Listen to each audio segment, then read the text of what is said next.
Good morning, everybody. Happy Monday. We have an amazing show for everybody today. What do we have, Krystal? Indeed, we do. Lots to get to this morning. We got all your CPAC highlights for you. President Trump winning the straw poll there quite handily and making some noteworthy comments. We also had Steve Bannon sort of declaring war on Fox News and new revelations about exactly what went down there during the election and Stop the Steal and all of that, which is pretty interesting. Also, another train derailment in Ohio. This comes as Pete Buttigieg is kind of acknowledging that he screwed all of this up. There's an amazing headline in CNN. He's rethinking how he does his job. Oh, really? Okay. Good. We'll tell you about that. Yeah. DNC rigging over the top. They are kind of rejecting democracy in terms of the Democratic primary as Marianne Williamson declares for president. Some interesting comments there. Interesting coverage on MSNBC. We'll break all of that down for you. And Russell Brand getting a lot of attention with some comments about cable news himself on Bill Maher's show over on HBO. We are also excited to have Ryan Graves on the show. That's that's going to be a good one. It's going to be fun. I think the UFO people in particular will enjoy it. But anybody. He was a pilot, and he saw a lot of interesting things while he was up in there. I'm excited to talk to him. Yes. Let's start with 2024. President Trump returning to CPAC in a marathon, hour and 40-minute long speech. We cut together some highlights for you. The main takeaway, I am your retribution. Let's take a listen. We had a Republican Party that was ruled by freaks, neocons, globalists, open border zealots, and fools. But we are never going back to the party of Paul Ryan, Karl Rove, and Jeb Bush. We're not going back to people that want to destroy our great social security system. Even some in our own party, I wonder who that might be, that want to raise the minimum age of Social Security to 70, 75, or even 80 in some cases, and that are out to cut Medicare to a level that it will no longer be recognizable. If you look at Ukraine, and we all feel so badly about it, but why isn't NATO putting up dollar for dollar with us? We put up $140 billion, and they put up just a tiny fraction of that. China-loving politicians, of which there are many. You listening to this, Mitch McConnell? Are you listening? But I stand here today, and I'm the only candidate who can make this promise. I will prevent, and very easily, World War III, very easily. And for those who have been wronged and betrayed, I am your retribution. I am your retribution. Not going to let this happen.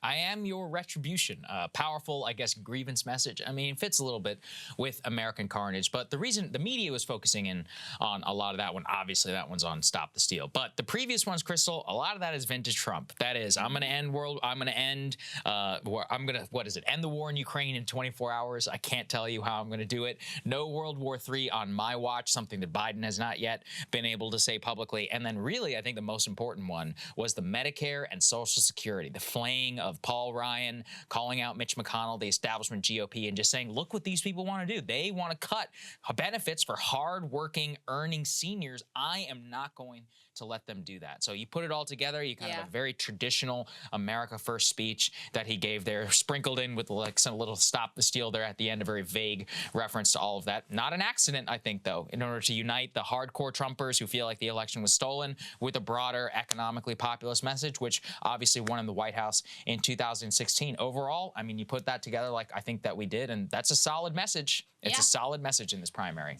And the other thing that I was thinking about, I mean, the I am your retribution, that has always been the animating energy behind the Trump movement. That's why it was smart. It was a smart wordplay. Exactly. So even, you know, in 2016, the policy pieces loomed a lot larger than at this point they do, even as I do think he is staking out some important positions. But what people really love about this guy is that all the people that hate you or that you hate, they are livid about Donald Trump. And so leaning into that, I mean, that reminds people why they fell in love with this guy in the Republican base the first time around. So, I mean, this guy is back. He's much more effective than he was during 2020, much more effective than he was in the office season. He's sort of back to form. He is fully back into form. He's also gave an interview with Newsmax to Newsmax's James Rosen right before, where he promised that even if he does get indicted, I am still running, for everybody who's maintaining a fantasy that he won't. Take a listen to that.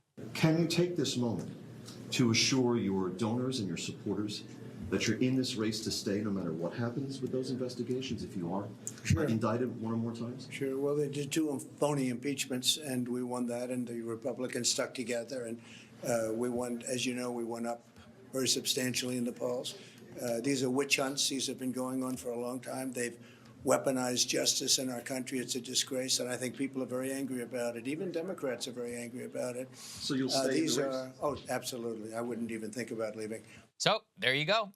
He says he's going to run even if he does get indicted. For those who are wondering, as we have previously shown, Eugene Debs, the socialist candidate for president in 1920, while imprisoned in the Atlanta Federal Penitentiary, actually received almost 1 million votes for candidate. So there is a precedent, one that you can be in prison, in a federal prison actually, and still run and receive votes for federal office. I guess that would be a fun one if it ever came down to precedent. But so many indications here about the strength of Trump. Put this next one up there on the screen. Trump overwhelmingly winning the CPAC primary straw poll.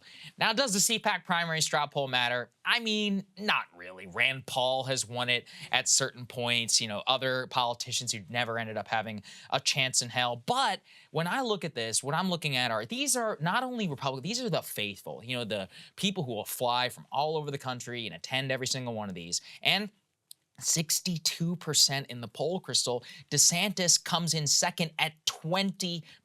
And then the third place pick at 5% was Perry Johnson, a businessman. Do you know who this guy is? Yeah, I know he tried to heard of run him. for the governor of Michigan. I knew his name, but I had to go back and look it up. Carrie Lake actually received the most support for vice presidential candidate with 20%. DeSantis, she actually beat DeSantis for the VP slot. Once again, does CPAC matter? Does the primary poll matter? No, it is not indicative of anything other than what the people at CPAC feel. But I can't help but pair it with that clip that we played in our previous show of Brian Kilmeade of Fox News going to the people in the diner in Florida. Yeah. And is like, hey, guys, who are you all going to vote for? And all but one says that they're going to vote for Trump. And even that one was like Trump and Nikki Haley for vice president. And she was wearing a DeSantis T-shirt. Yeah. And she wouldn't put DeSantis She on was the top of her saying ticket. Trump or DeSantis. Right, that's right. Kilmeade came over and was like, Yeah. "You've got a DeSantis shirt on. You Right. must be for DeSantis." And she was like, "Trump or DeSantis?" Yeah. She felt Right. like cornered into it because she was wearing the T-shirt. But I mean, listen, I think it's pretty clear this is the guy to beat at this point. And, you know, with regards to him saying he's going to run regardless of indictment, I mean, this was always obvious, but I think there was a lot of elite Republican wish casting that maybe he would just like melt away and sort of like implode and self-destruct. That's obviously not happening. And that's why you see all of this cast of characters lining up to try to jockey to be the number 2 choice. Well, number 2 doesn't count for anything if number 1 is still in there and still holding strong. You know, also with regard to that, the thing from the Trump presidency that Americans really viscerally reacted against was January 6th and Stop the Steal. And I think that was really clear in the midterms. Republicans right afterwards, they took a shot at criticizing him over it. You know, Fox News did, some of his allies did, Mitch McConnell did, Nikki Haley did, and then they kind of backed away from that. And since they were not able to get the Republican base on their side with regard to January 6th and Stop the Steal, they really aren't armed with the most effective, potent attack they could possibly have against Trump. I mean, that is the thing that the American people really viscerally rejected about his administration. And so they've taken that off the table. If he gets indicted, they're going to have to defend him or at least say nothing about it and sort of like, be demure about it.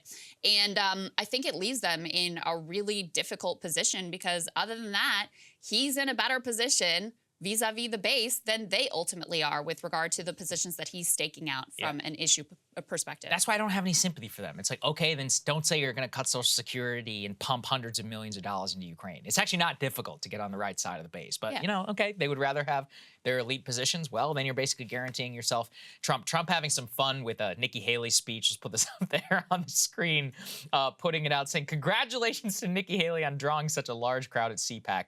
As I told her, Nikki, follow your heart. For those who are just listening, it shows not even half empty is generous. I'm looking at at maybe 1/4. Haley also The speech was bad, She's too. got to be one of the dumbest politicians I've ever seen because she gave a speech immediately after CPAC at the Club for Growth. For those who don't know, it's the Tea Party group. They got into a big fight with Trump over the Ohio primary when they backed Josh Mandel over J.D. Vance, and they were actually attacking President Trump.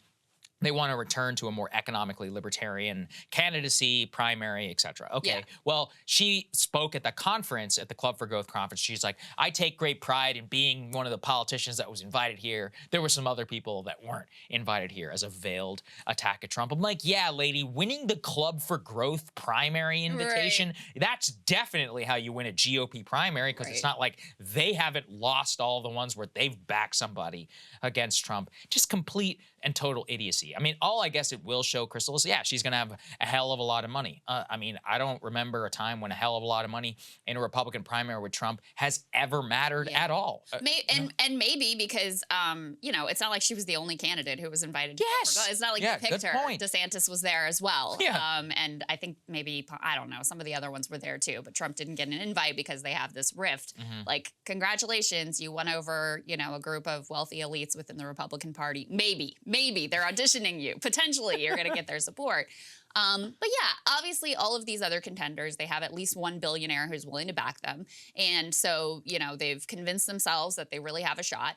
I think they have been imagining somehow the Trump problem would just solve itself and they wouldn't have to say anything, wouldn't have to do anything, and he would just go away. And I don't know what fantasy world they were ultimately living in when they came up with that notion. Yeah, look, it's a total fantasy. As you can see from that speech, Trump is fully back. The party faithful, at the very least, remain with him, and it really remains his race to lose. Hey guys, ready or not, 2024 is fully upon us now, and Saagar and I have been brainstorming ways that we can really up our game for this critical election. Yeah, we rely on our premium subs to expand our coverage, to add staff, to upgrade the studio. We just want to give you the best independent coverage of this election, which is possible. So if you can help us out, become a premium subscriber today, breakingpoints.com, or the link is down here in the description video. It really means the world to us. And if you like what we're all about, this is the best possible way to keep us 100% independent, working only for you.